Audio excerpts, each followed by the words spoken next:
Okay, we had a little feedback there for a second, folks. Sorry about that. All righty.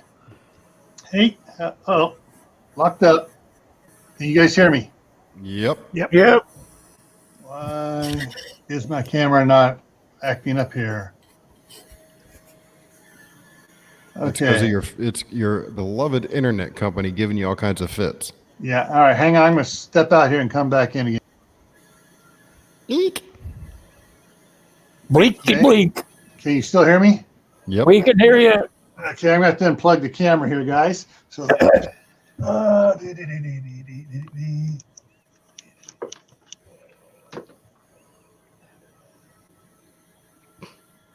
Yeah, that's the mysterious wife we keep hearing about.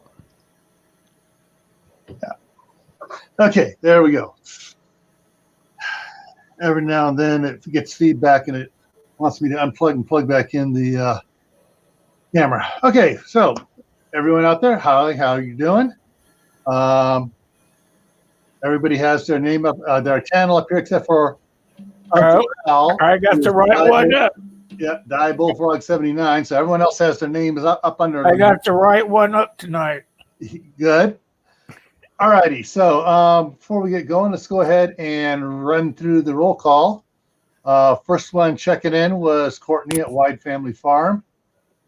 And we were chatting back and forth. Oh, Steve, Corsair's Trainers, is lurking while he has family coming over. Yeah, Don't tell nobody. He's eating dinner. Yeah. Okay. Hardknack Farms came in. Claybank Homestead. Scroll on down here. Everybody's chit-chatting. Susan Williams. Hey, Susan. David. I'm going to mispronounce that. Carlisle. Carlisle. Okay, I told you I was going to mispronounce it. David Carlisle. The S is silent. Okay, Michael 58's here. Courtney's husband, that's Dustin. I don't believe it. And Liberty Gardens in the house. Hey, how's it going? Stringfield Ridge Farm. That would be Teresa. Not sure if Lee's sitting there with her or not. The Kraken 2.0. Hey. All right. That catches us up here. And so we got a few people out there just watching, not commenting. That's perfectly fine. Also, for those that are going to be catching this, not on the live, but on the repeat, thank you for checking it out. And hopefully this video will help you as well. All righty. So 16 watching, 16 thumbs up. Cool. All right, so let's go over to the other monitor here. Bring it in. Go over to the whiteboard. Whiteboard here. Yes. Okay. Lee's in the man cave because you got 4 grandkids there. Uh-oh. They chased him out. All righty. So you may want to check on his mental stability in about the next 10 minutes or so. No, he's hiding. She's got the grandkids. That doesn't matter. All right, so food storage. Hey, I know what opened that can up. Yep. Hey, Kaylin. Anybody in the military can tell you exactly what kind of can opened that can up. P38. Yep. Or P51. Yeah, 38's the smaller one. Yeah. Look at the dents. Okay. All righty. So food storage. What do you have for your food storage? How are you going to get going? And so basically, what we want to talk to you about is before you build some place to store your food storage, or before you go out and buy a pre-packaged all-you-need system, whether it's in the cans or the freeze-dried bags like Dave at Southern Ohio Prepping there did for yesterday. Yeah, I think so. Yeah. Anyway, I put that link in up earlier. Let me see if I can throw it in here again. Yes. Okay. So I'm putting a link in right now. That's to Dave's video he did. It's a relatively short video too. So yeah. Hey, Ryan. Ryan, the gamer's in the house. I haven't seen Ryan in a while. I have not seen Ryan for a while. Okay, we need to send thought and prayers for Jason from Dakota and family. He's on a ventilator. Ooh, not good. So, guys, if you're of that type, prayers are appreciated for Jason. Over Dakota and family. I was just over at their site yesterday looking for them. All righty. So back to this. So before you build, before you buy, stop. Don't go rushing out and doing it. This is for those who you're going to start up your food storage, or whether you're going to expand it. Just stop and think about. Got some things here for you to think about. So STOP is an acronym. It means stop, think, observe, and plan. And so what you're going to be doing is you're going to be, put the brakes on. Hey, let's take the time out here. Think about exactly what you want to, what you think you want to do. Look around at what you already have. There's two parts to observe. Huh? For me, there's two parts to observe. Okay, what are the two parts for you? Well, like you just said, think about, observe what you currently have, but also observe what's going on in your area as far as naturally grown items. I mean, if you're in an area like, say, Southern California, where they grow avocados, I'm sorry, I can't stand them.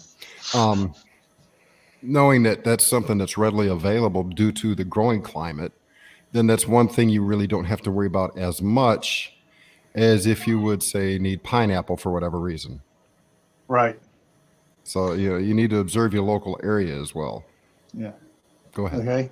And then get out a piece of paper and notebook and start making a plan. And a pen and paper, just start writing stuff down.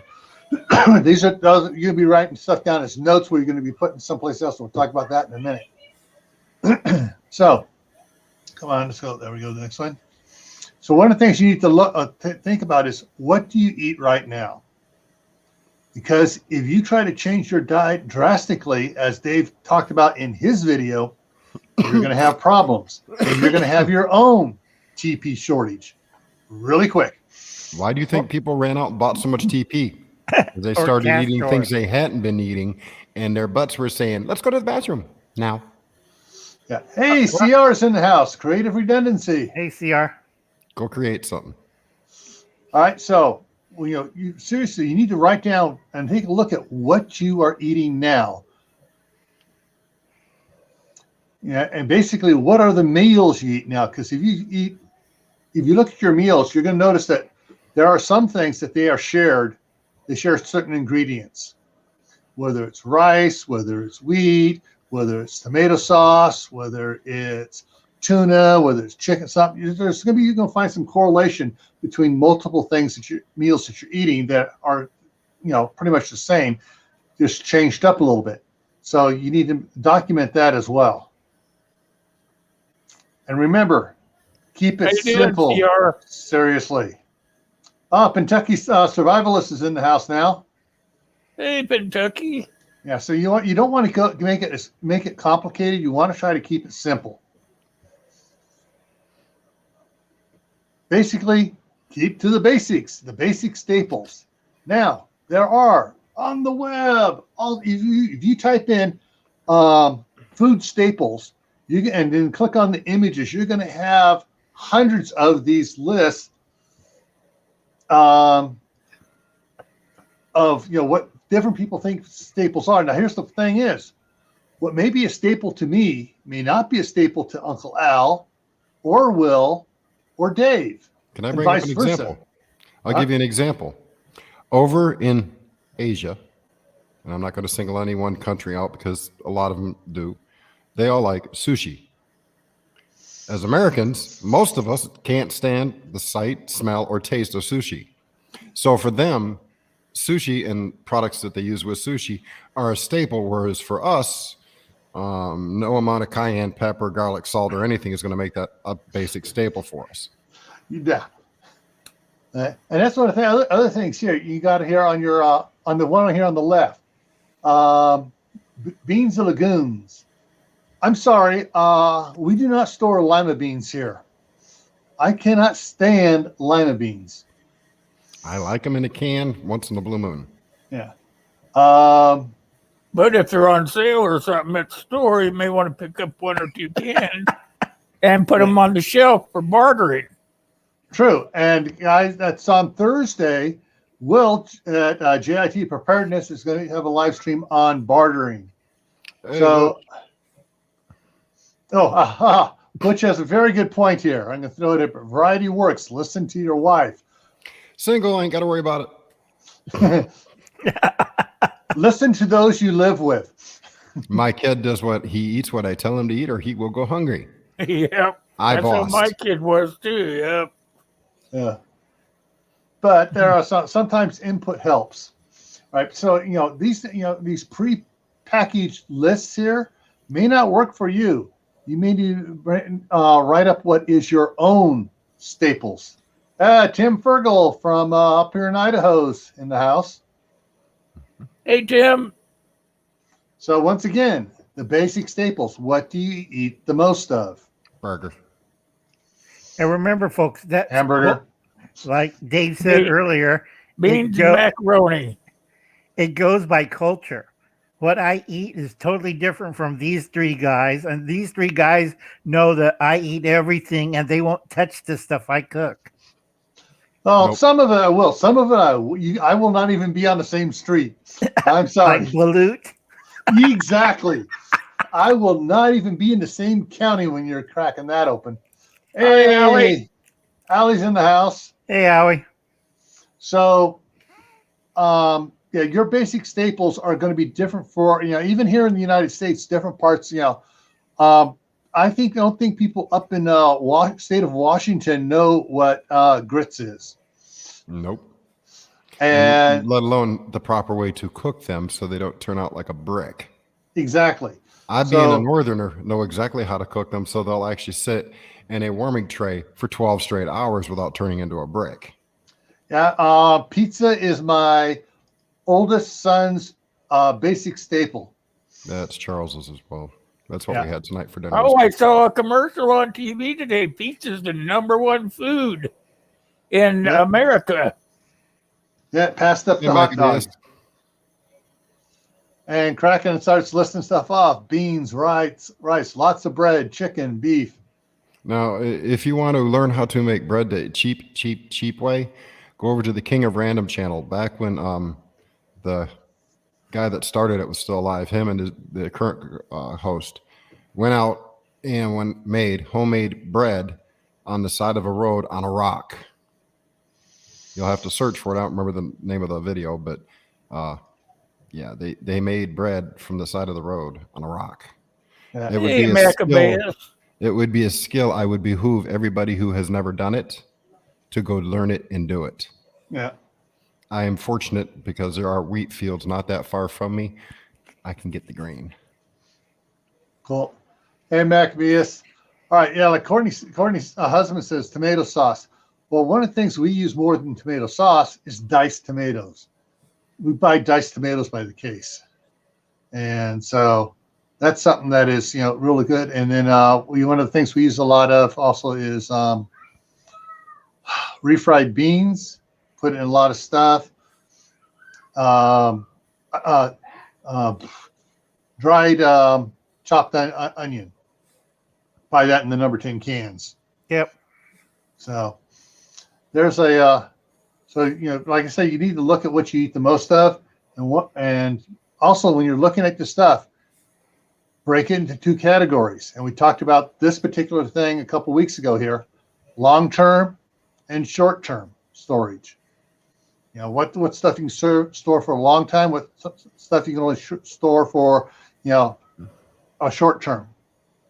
Now, some of that weeks, stuff you can, months. some of this stuff you can actually grow yourself and can it. Remember, Yep. that makes it last a lot longer. Thank you, CR. Okay, hang on. I'm going to jump back here one quick here and throw up Teresa's comment. They never eat rice, so they don't stock that, but they have lots of varieties of beans. And we've been expanding the types of beans we have. Well, see, that's the downside for them because anybody downwind from them will know when they've had dinner. Unless Teresa knows how to cook it right, then it's going to be purged before she cooks it. My mom said she cooked farts out before she gave them to the family. Yeah. Now, one of the things to consider is, do I have to go out and get it all at once, or can I get a little at a time? Unless you're a multimillionaire. Hold on. You see that wall behind me? Everything in there, with the exception of what's on the top of it, that's all food storage. I didn't go out and buy that all at once. That actually took about 2 years to build this up. Over half of that is freeze-dried food, supplemented with canned goods, so my body will not decide to have a running marathon to the outhouse by Willie Make It. And illustrated by Betty Won't. Very possible.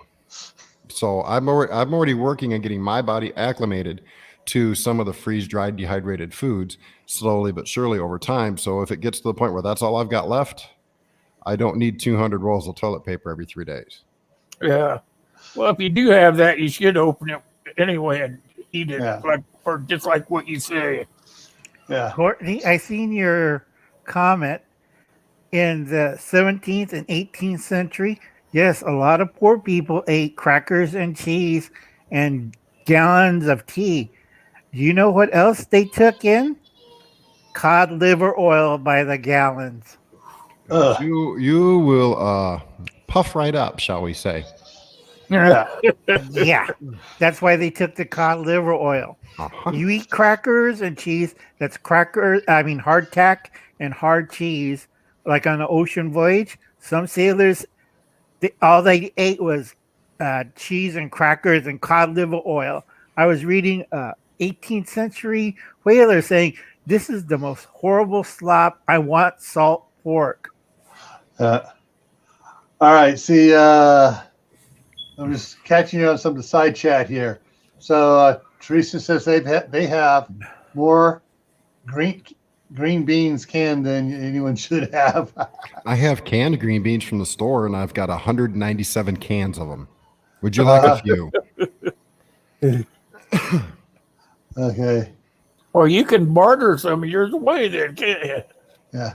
Kaylin Strain, guys, does reviews of MREs and stuff. So check out her channel too. Keep waiting for a couple of them channels, Kaylin, to get a hold of me, but they don't. Yeah.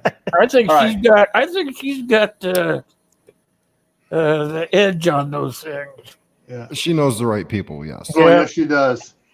She's been doing it a long time. Yeah. So unless you're a millionaire, you're not going to buy it all at once. You're going to get it a little at a time and write down what you need to get. Write down what you need to get. And write it down again. And then put it on a spreadsheet or something like that. As you write down what your meals are and what all you need to it.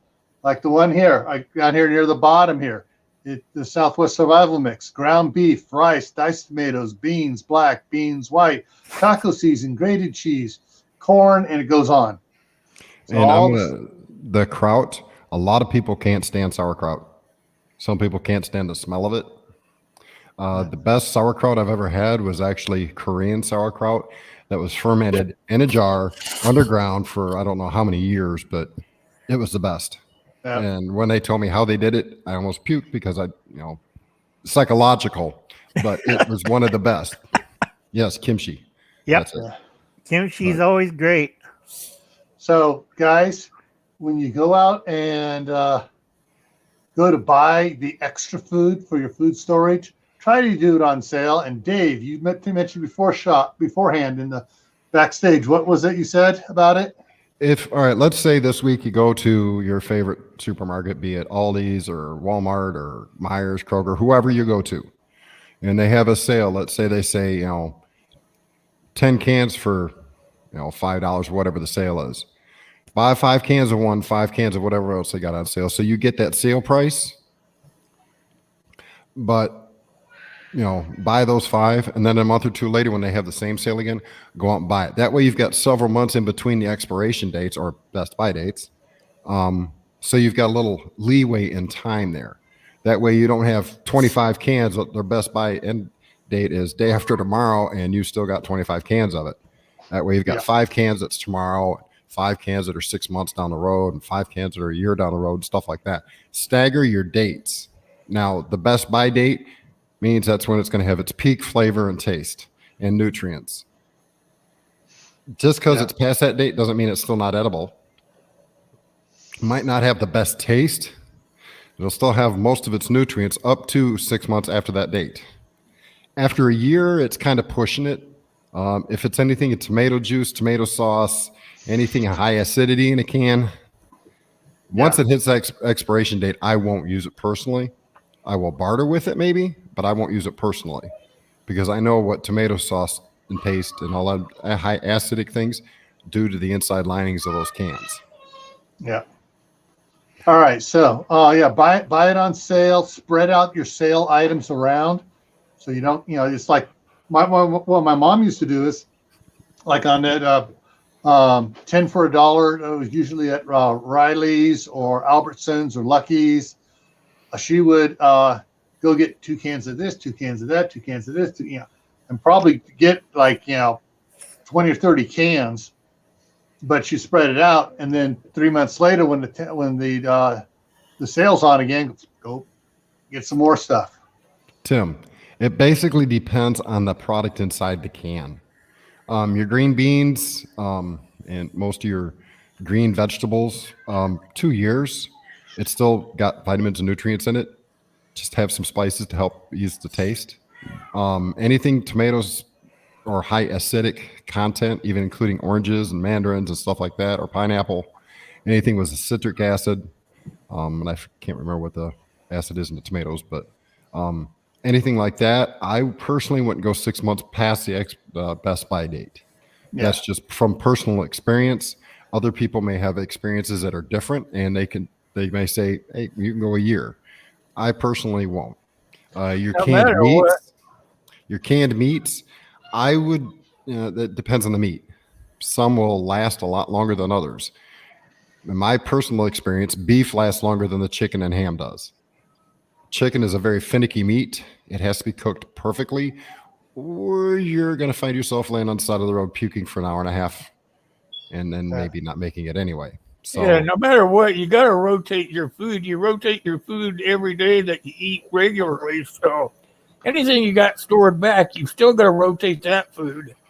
Yeah. So it doesn't gung up the inside the can like Dave's talking about. Yeah, that's one of the things about the acidic stuff.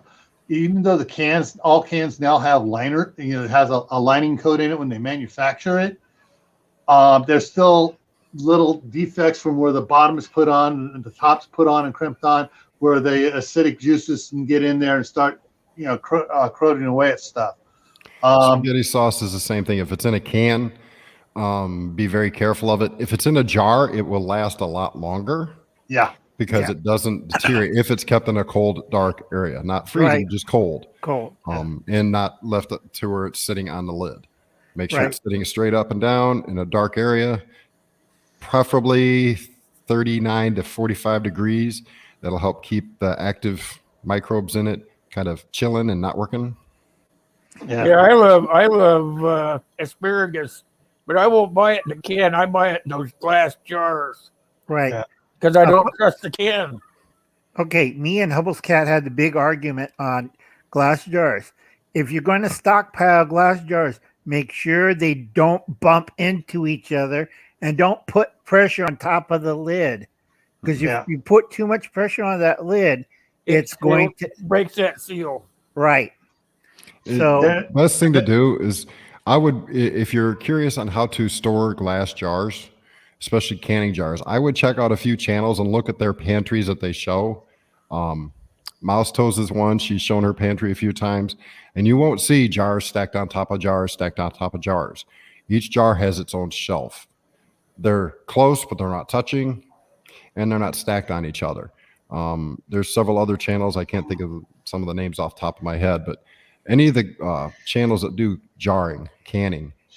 David's Mule Team, hello. You will see the way they got their pantry set up. That's the proper way to do it. Yeah.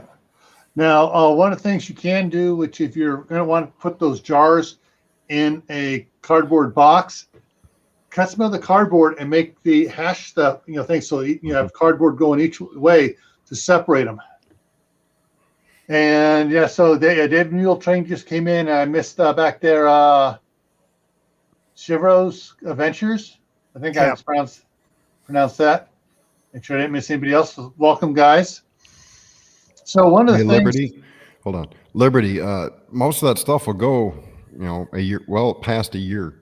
Some of that stuff can go as many as 3 years past their best by date, and it'll still have some, nutritional value to it. The older it gets, especially your vegetables, they lose their nutritional value. So I mean, still, it's worth buying a couple cans of this, couple cans of that. Let them sit for 6 months. Just make sure you've got like a year's best by date on it. And if you see that you're not going to eat that item, take it over to the local food bank and go buy some new ones. Donate what you've got. yeah, Yeah, the date on top isn't a full date. It's just a recommendation to start watching it. yeah. Okay. Also, if your cans are dented, pitch them. Or Yeah. bulging. Worst ones that bulges are oranges, that's mandarin, or pineapple. You do not want to happen to me. My nephew put one can way back. Do you know how to clean out exploded rotten pineapple from your food pantry? It's a pain. You tear out the wall and put a new pantry in. Yeah. Yeah. So tomatoes, pineapple, oranges. If they, it's not any can at all though. But those are the ones that are really dangerous.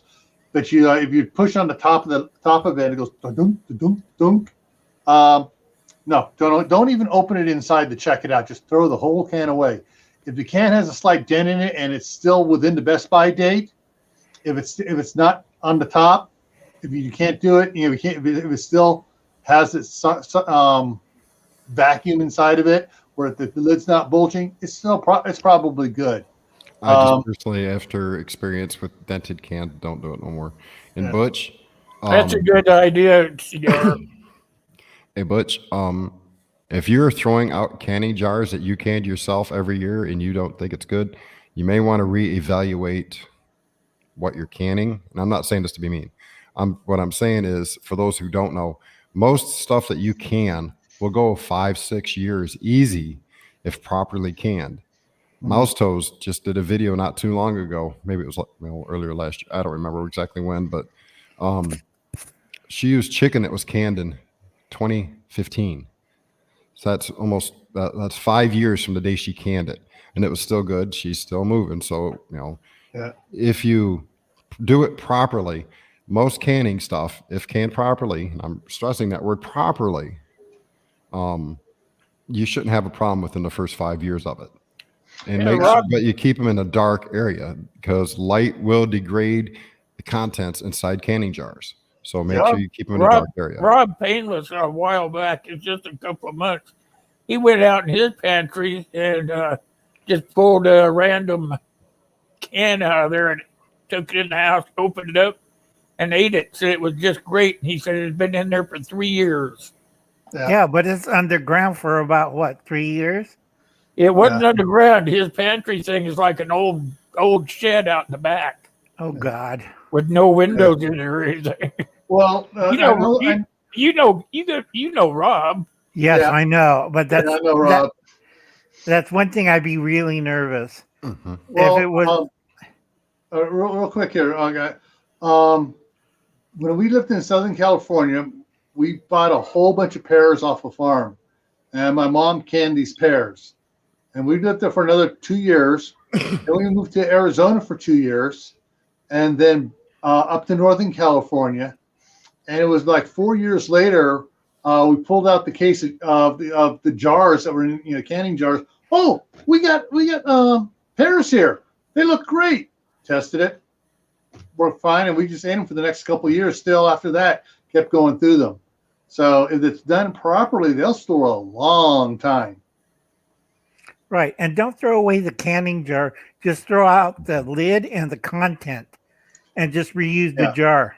if you're going to be, if you think you got spoiled food inside of it that you know could possibly cause food poisoning, wear a good mask, like an N95 mask, or one of those paint masks, you know, for the painters use and stuff, so you don't get any of that stuff.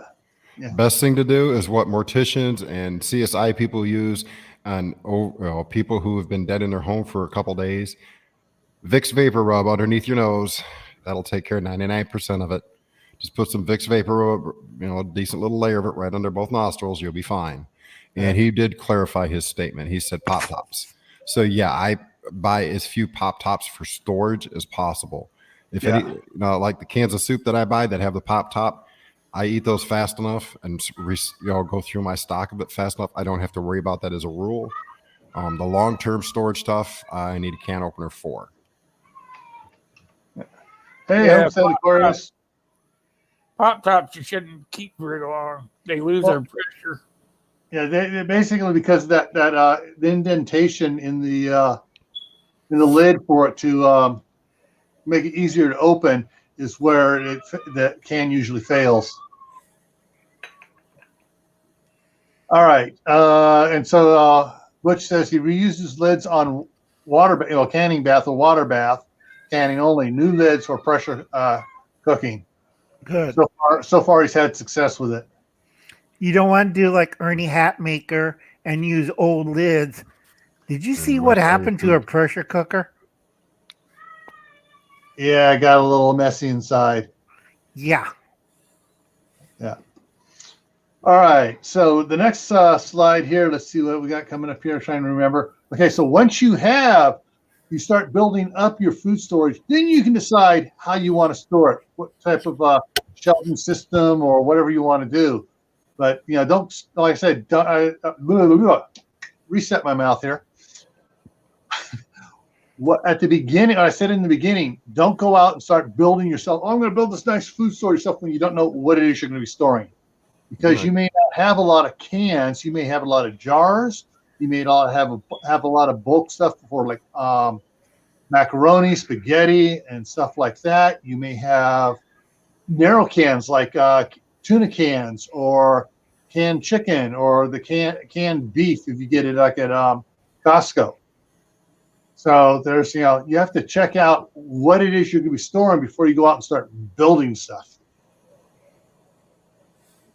All right, Night. Shivas Ventures. And look who's coming in.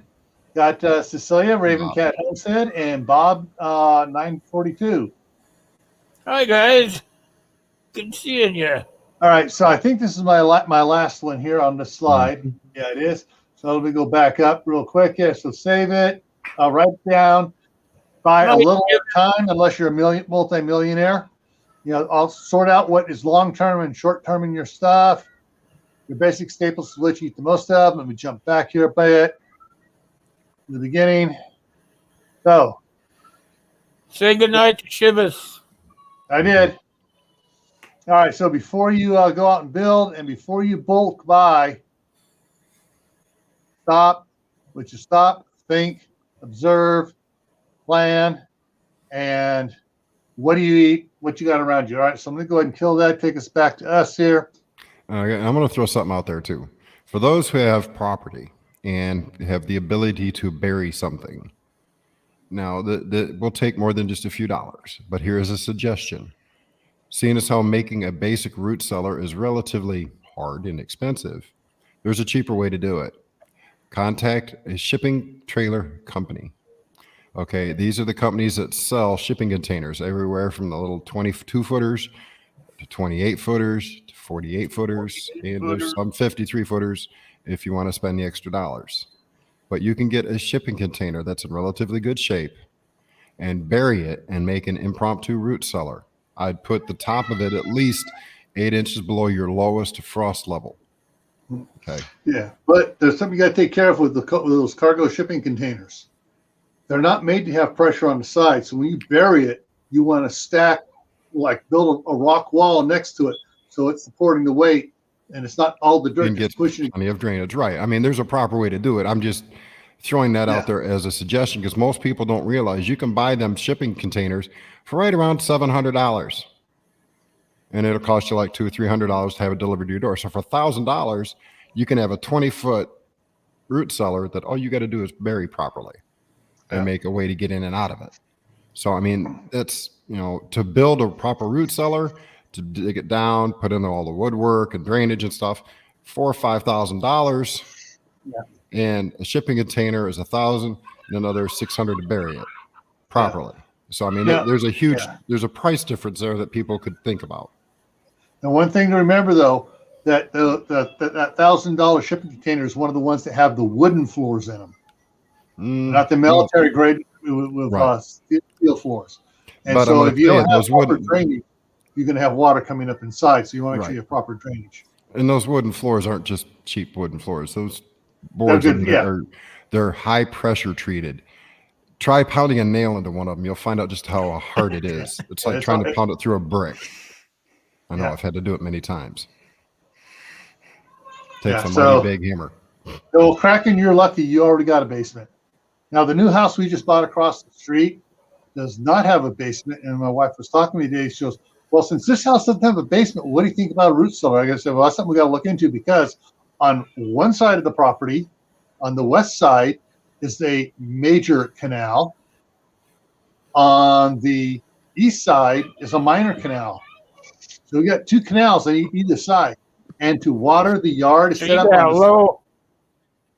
Basically, low water table.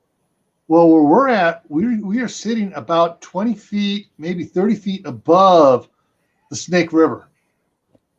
And then you have these irrigation canals as well.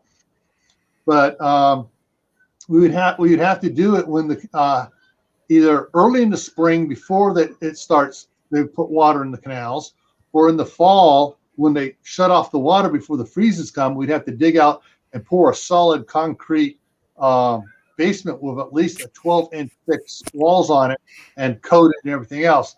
And she kind of goes, we'll have to look into that in a couple of years. But right now I got a 40-foot cargo container, high cube out there with a bunch of dry goods in it. Some of you have seen some of my videos where I showed the basement, and I got stuff down there. I got to do a video of what I just did in one of the rooms over there. I mean, I got 4-foot long, 6-foot tall racks with cans and everything on it over there. So that's coming out here in the next couple of weeks of what I have over there. Not everything, just a little bit. I'm not going to show all my goodies. Springfield, you got to go spider hunting. She will not go out there with that spider in there. Yeah. Oh, no. Nope. So go out there with a flamethrower. Great. Burning root cellar. Sorry. Yeah. So basically, guys, one of the main points I wanted to get across is one step at a time when you're starting out your food storage. If you've already started something and you don't have it on a spreadsheet or on some sort of a notebook where you can track what you got, time to do an audit of what you have. Now, sometimes the can, I'm looking around, I don't have any, I forgot to bring some up here. Some of the cans you're looking at, it's like, what is the expiration date on it? And I've noticed a lot with any type of jug or glass jar, they're not using the big printing on it. They're doing micro printing on the back of it, and like the Treetop juices and the knockoff brands, you got to hold it backwards up to the light because it's done on the back and let the light shine through it to see what the expiration date is on it. And the same thing with the one tomato sauce, spaghetti sauce I get in the jar. Teresa, I don't think you should spread that rumor to Lee. That might not be. It would be a very interesting video for us, but might not be so much for you guys. It'd be kind of lot. That'd be like watching Jerry's wood shopping outdoors when he plays with ferro rods. Oh, how much hair did you burn off your arm today, Jerry? Grab you a can of hairspray, aerosol hairspray, and just fire it up. Yeah, Aquanet works great for that. Yeah. It does. Hey, Bob. I've made Hey, many Bob. portables. Years ago, when the guy I brought my house from across the street, Brandon, was helping the owners of this house here. They were putting a washing machine down in the basement, and he was helping the older couple, and he was down on the bottom, going down. And we got just about to the bottom step. He happened to glance over. Here's all these garter snakes right all over the basement. He dropped that, climbed over that washing machine, over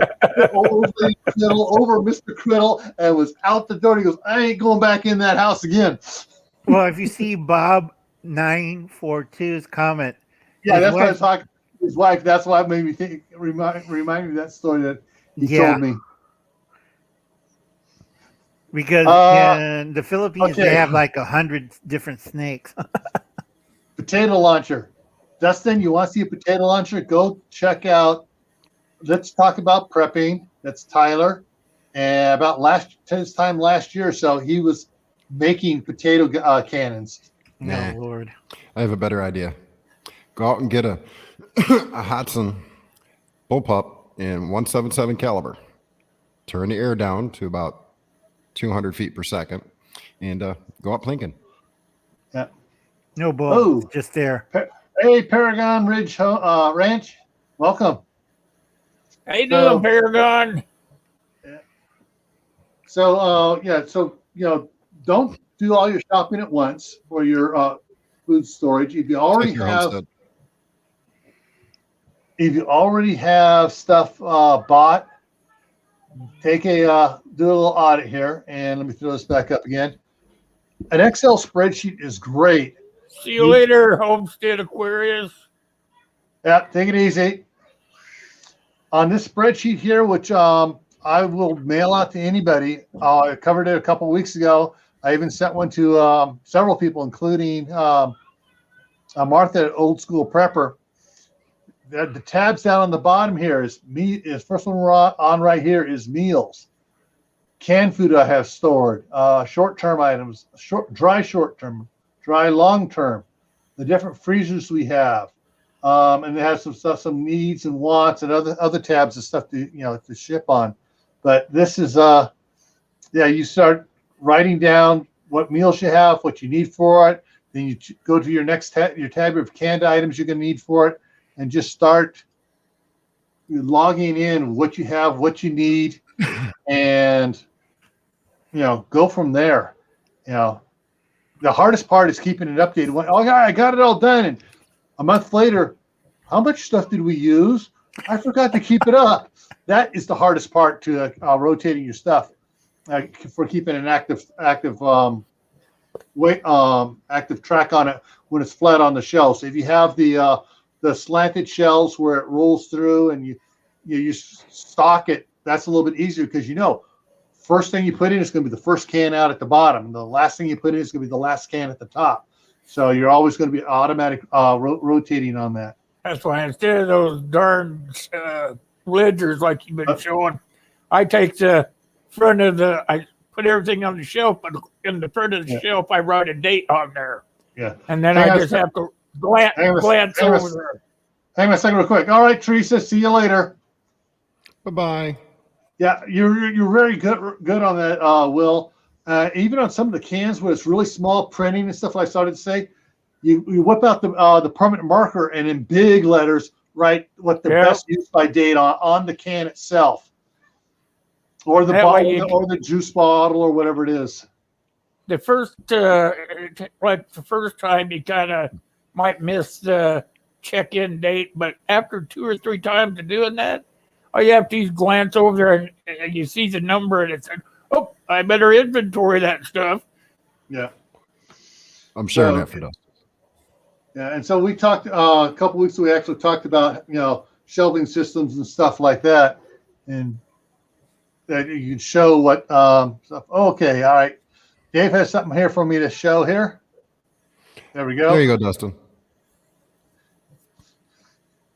That should do everything you need where you're at. Very well, not quietly, but pretty quietly. And that's enough to take down a moose. Its ballistic coefficient is relatively high.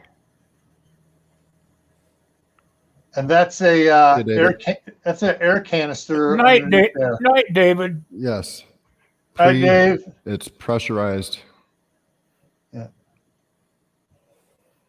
Yeah. What is that? That's What is that? A pellet gun? 3,000 pounds. I don't remember what I can look real quick. What is I that? think- A pellet No, gun? it's an arrow. No, it's arrow. Oh, Yeah, it's crossbow. Velocity to 508 feet per second and 310 foot-pounds of energy. Okay, and the canister is It's a Filled. 500 cc. I'm looking. Give me a minute. yeah. 250 bar or 3,265 psi. Yeah. Courtney just took that away from you. All righty. Okay, let me go ahead and Hey, Courtney, drop that. before you guys decide to go buy one, let me know. I will talk to you guys. I'll set up a private StreamYard so we can talk about it. There is other options that you may be slightly more attuned to that will do you guys just for hunting. See it. Yeah. All right. Okay. Yeah. So probably the best thing to do when trying to get started is remember just small baby steps. You know, if you look at what you actually have in your pantry already, you'll probably be surprised if you figure out, oh, I got 3 weeks or 4 weeks or 6 weeks of food in here already and not realize it. And what you do is just add a little bit at a time as you go along when stuff is on sale, preferably. Of course, if all of a sudden you see everybody grabbing everything and it's all disappearing, you know, and everybody's panic buying and you need to get something, don't panic too. Just get a little extra at the time. I feel sorry for my son, Brian Croak, and he has to take all that shit down and put in his place. I'll get used to it. I'm trying to find the. Yeah. And like Kaylin's here says, she uses soda crates and cardboard boxes to store her stuff in. Okay. Hey, whatever works. Whatever works for you. Just make sure you track what you have, and so you're able to rotate it. Right. Make sure you're writing dates and stuff on the boxes. Okay. Everybody sees this. If you're a homesteader and you don't have this book, this tells you the basic principles of what we've been discussing this evening. Whoops. Hey, fish. See that? Yeah. Lift it up, Al. Al, turn it back around. Lift it up. Show the green part. Show the green part of the other side towards you. Where you had your fingers. Turn it around. Turn it around so we can see the print page. Oh, you pulled it out. Okay, you pulled your finger out. Never mind. There was a chart there where you had it open to. That's what I wanted to see, that green chart right there. 1 second. Yeah. Keep talking, Hey, guys. Fish, Cool. This one's good too. Okay, here's one more to share. one more to share. Okay, hang on. And that's the other one. Yeah. That's the Umarex. Yeah. That it's one's a little bit lot, considerably cheaper, half the price, and it's just as powerful. And that one can be done with a 3 or 4 stage hand pump. Yeah. This one here. And it's relatively inexpensive per se. That will take down any North American animal, bears included, if you have the right points on your arrows. So that one right there. That will be something I am going to look into getting, maybe, possibly, not sure. But that is definitely something to look into. So search Umarex Air Saber. Cool. Okay, I got the page. Okay, yeah. So that's it. Let me make Al bigger. So it even has charts and stuff. Talks about the stuff right there. Yeah, kind of hard to see, but yeah, it talks about times, has times for boil times and for water bath and pressure canning. So, all right, thanks, Al. Like I said, you got to get this book, folks. Yeah, Reader's Digest has some really good books there. All right, Will, what were you going to show us? Okay, yeah. Prepper's Long-Term Survival Guide. That is a real great book. I got it on 3 of my Kindles. Yeah, it's a good book. Got lots of info in it. Keep you on your toes. Yeah. I ain't standing on my toes. My old tired feet hurt after about 2 minutes of standing on my toes.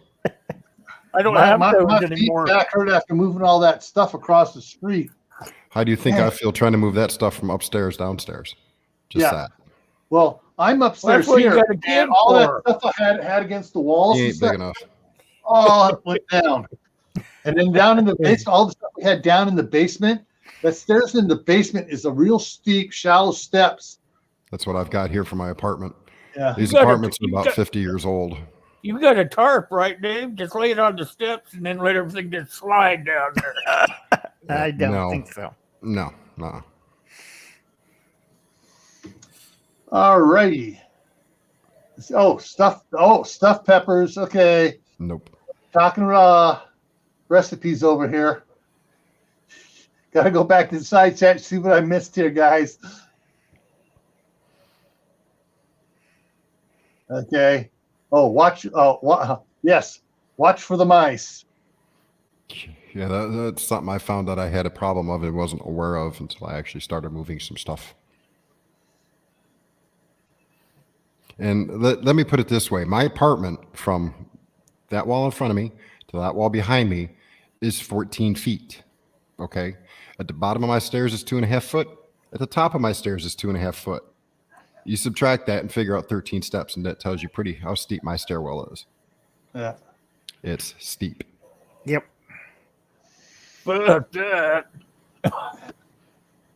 I'd be What- dead. I'd be dead halfway up there. Well, it's the top of the hour, guys. So Okay, hang on. Yes, There's so- one more thing here I want to. So, guys, let me see if I can throw it back in here again real quick. There it is. All right, I just posted come on, go into the chat. There it goes. All right, and this is Dave's video he did yesterday. A review of Patriots food. Wasn't And- necessarily a review. It was Yeah. combating their video stating that it's a Navy SEAL, ex-Navy SEAL. I wonder why he's an ex-Navy SEAL now. Stating all them canned goods are too heavy and you shouldn't be worried about those. Buy all this freeze-dries food. And the problem is if that's all you buy and you don't eat it, and well, I hope you own stock in several paper companies. Dysentery. I let you know.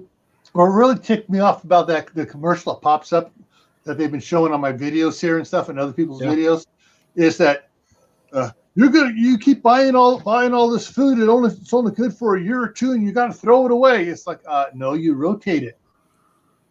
You buy you eat what you store, and you store what you eat. Yeah. Yep. Or you will be doing the outhouse dash. Yeah, and that's the thing. If you look at the packages, they come here stuff, the prepackaged stuff. Hold on, hold on. I'll get the actual stuff. Yeah, some of the prepackaged stuff here, the kits they have stuff in there you don't like at all, and you're not going to use it. right, Well, and why buy and store it? right, and also, folks, you don't see the serving size of it. Yeah, and It could be like this small. yeah. Oh yeah, you gotta look at serving sizes. How big serving sizes is, because one of the other things here. Let me bring this other thing back up here. I'll show the picture again. Where is it here? Okay, here we go. This one here again. Even if it's not in those freeze-dried packages, if it's in the cans, you don't want to buy the pre-packaged kits, because I guarantee you there's going to be something in there that you're not going to like, whether it's the turkey tetrazzini or the stroganoff or whatever. There's going to be something there that you don't like. I like this. Yeah, all right. Me, I don't like chocolate pudding. How about some energy drink? I will drink that. But the chocolate pudding, you keep that away from me. Send it to him, Dave. Send it to him. No. I'll keep it for my storage. And CR is right. Some people eat more than others, especially depending on your activity. If you're not doing much, you need less to live. All right. If you're out there working up a ton, you're gonna need more. And let me throw Dave's back up here. Big. Okay, there you go. It's big. Oh, calories, 120 Okay. calories. Look at the serving size if my camera will focus on it. Serving Half size, cup. half a cup. Yeah. 8 servings per container. Okay. For a dessert, 120 calories isn't that bad. But I should have grabbed a meal package. But, the package for a meal is 1,280 calories on average. There's average of 8 servings per container. Yeah. That's not much, guys. The average person who is just trying to maintain their body weight needs at least 1,500 calories. That's just to 1,500 a maintain. day, yeah. That's just to maintain what you are at. If you are working in any way, shape, or form, sweating, doing physical labor, walking long distances, trying to find stuff, and go back through my video history and you'll see I've done videos on this already. Good videos. Yep. If you're working out and you're sweating, you have to take in salt to replenish your sweat. Because when you sweat, you get rid of salt. That's a natural process. So all these preppers out here are telling you, "Oh, that salt's bad. Don't do salt. Don't get it." You're gonna wind up in a bad shape. You have to replace that salt. Yeah, you'll be the one falling over. Yep. Yeah. And when he falls over dead, I'll just go pick his stuff up and add it to mine. Right. Another thing you have to worry about too is if you're working out, physical labor of cutting wood, building, a shed, helping the neighbor fix their place up, whatever, you have to increase your calorie count. So somebody who's working, let's say, it is grid down and you're having to rebuild a barn or whatever. There's a group of you guys. Everybody that's working on it's going to need around 2,250 to 2,500 calories for that day alone. Now, if you've got 5 people working and all you've got are these, and there's only 1,500 calories in there. Yeah. How many of these bags are you going to go through for a group of 5 guys working their butts off trying to make sure you're living? You're going to go through 6 bags of it. You'll be laying on the ground, scarfing those things down while the other guys are working. Well, you'll need 6 bags of these. Okay, That's and what one I bag's said. You'll supposed be to on last the 2 ground, days. scarfing them up. Right, but the point is, you can't rely on the way these companies are advertising this stuff. Yeah. Okay, this is a supplement. It's just like MREs. Anybody that's been in the military and served off base and had to scarf down those MREs will tell you it's great for one day. Give me some real food after day 2. Right. Yeah. And make sure you eat the gum. Please chew that gum. Gum. Yeah. What Dave says, it's supposed to be either 1 or 2 meals, MREs, and you supposed to get 1 hot meal to clean out your system. But sometimes, like Dave says, you don't get that choice. Dave knows what I'm talking about. Remember, Dave, that horrible Eggs Benedict or eggs package they had? I do not want to gross everybody out by puking right now. Thank you. Okay. Because the thought Dave of it knows brings back bad memories. Yeah, I ate those for about a month. Never again. Yeah. It's one thing I like. So like Kaylin said, the difference between different companies, whether it's Thrive, Legacy, Wise Foods, For Patriots, whatever, they determine what a portion size is. There is no standard for what a portion size is. Right. And the company say, "Oh, this serves 8 people." You look at it. Wait a minute, 8 quarter cup servings? What the hell? Pardon my French. Yep. Yeah. Okay. Exactly. What's the company name that you're buying from if you're gonna buy those darn things? Because one company from another, they suck. Well, I'm gonna let y'all in a trade little secret. There's 4 Patriots and there's Patriot Supply. If you look at the bags, the packaging, and everything, including all the ingredients, dang, they're all manufactured by the same company. Now, 4 Patriots and Patriot Supply do offer different things in the rest of their store. But the totes, just different color. The bags, just different color, different print. I've got something from both companies. That's how I know. Yeah. Okay, so it's pretty much the same. It's got the same parent company. Now, Wise, Thrive, Mountain House, and there's so many different companies out there now that produce it. I would try to do your research. And if you're going to buy freeze-dried food, buy from a company that services the U.S. or other militaries, especially the British military. I don't know if Kaylin's still in here, but she can tell you, because I've seen some of the reviews she's done on the British MREs. Wow. Those guys get fed good. They get fed really good. Right. Compared to our U.S. service members, our members are getting mush compared to what they get. Right. Because it's in their contract. Yes, because they were professional army since 1960, and in their contract, other than getting better pay, is the food. They don't fight unless they get good food. Period. And also, Hey, an army travels on its stomach. no, Exactly. they also have a booze ration too in combat. Yeah. The interesting thing is on some of them too. I know some of the companies here in the U.S. Thrive is the one that just doubled their production facility. They produce their own stuff. Thrive does, because they just doubled their number of dehydrators they put in this Right. That's the one I was last year. thinking of. That's Kaylin's got it right there. That's the one I was trying to think of. The French. I've seen some of the ones that she's done of the French MREs. It's like I could live off some of that stuff because it's really, really good food. Oh Now, yeah. there's some menu items I personally wouldn't want, but if I could actually get some of the French MREs shipped here to my house, or the house I'm fixing to move to, unfortunately, I would do it. But I don't have a few $1,000s to spend to do so. Yeah. Right. You don't Now, like hey. tripe and cream, right? Huh? Tripe and cream? Because I had that in a French ration with some nice white wine. Okay, so I want to apologize right now for the grandkids hollering downstairs. That's no That's big what deal. that screaming in the background is. They're supposed to be going to bed and they're fighting it right now. Yeah. I had to hit mine over the head with a 2x4 tonight to make him go sleep. Yeah. He's just kidding, folks. He loves Charles. He doesn't beat on him.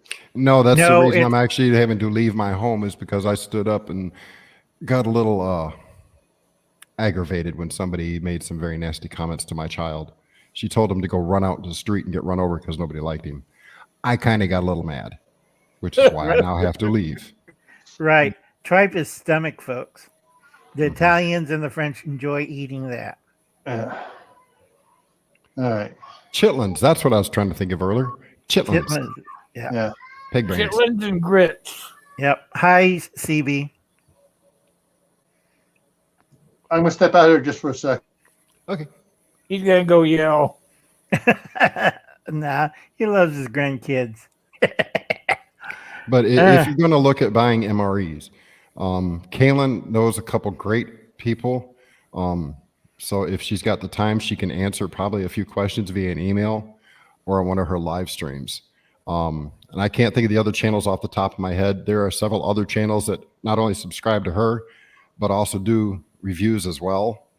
And she'll have to type in, there's 2 really good companies that she deals with that have an excellent variety as long as the U.S. Customs doesn't get into the packaging of itself. Hey, Grandma. Right. Hi, Grandma. Yep. Yeah, all right, so we're a little over here already, so I'm going to wrap it up here with some coming attractions here. So Thursday, the guy down here in the corner, Will is going. Oh, let me take something out of here. Hang on, I gotta get rid of something here. Oh well, let me just do it this way. There we go. Yeah, JIT preparedness -info on Thursday. What time? Mountain time. Well, 1 o'clock. 1 o'clock Mountain Time. Going to be talking about bartering. Then on Friday, the 12th, on the Friday night special, we'll be covering love. How does it affect your prepping? I guess I'll sit that one out because there ain't no such of that stuff around here. Oh, you love your son. Yeah, you're referring to the V-Day and humbug. And then on Monday is starting at, I believe it's 10 o'clock, is Al loves all of his strippers. Monday's live stream is put on by Corsair Trainers. It's Land of Misfit Toys, open chat, followed by Will. You're doing one at what 11:30 Mountain Time on Monday. Well, Pardon, on Mondays it's at 11:30.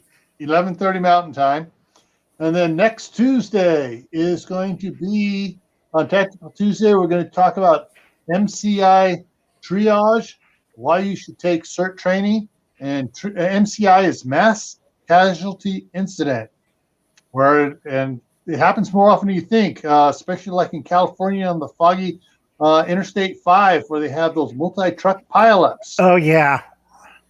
So, Hi, Tina. and we're going to talk about that a little bit. And Let me put it this. Let me put something on what he just said for the CERT training. You see the two medical bags up there. That top one is the one that I'm going to give away if I ever hit 1,000, which I'm only 50 away from now. The bottom bag has enough stuff in it to treat 5 gunshot wounds. That's entry and exit gunshot wounds. If you don't have the proper CERT training, you're not going to know how to deal with gunshot wounds. There is a proper procedure for it.